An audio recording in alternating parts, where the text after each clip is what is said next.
everyone, welcome back to another video from Webtech Tutorial.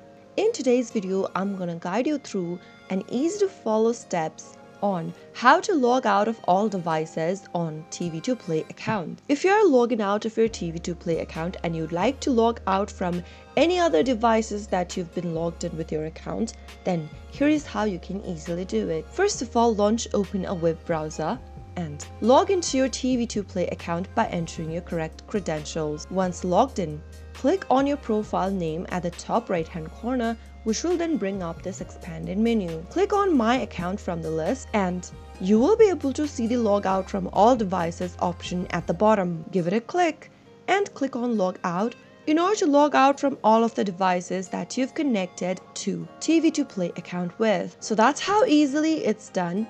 If you found the video to be helpful, go ahead and give us a thumbs up. Don't forget to subscribe to our channel by hitting that subscribe button. Also press the bell icon so that you'll never miss another upcoming upload from us. I will see you again in the next video. Goodbye till then.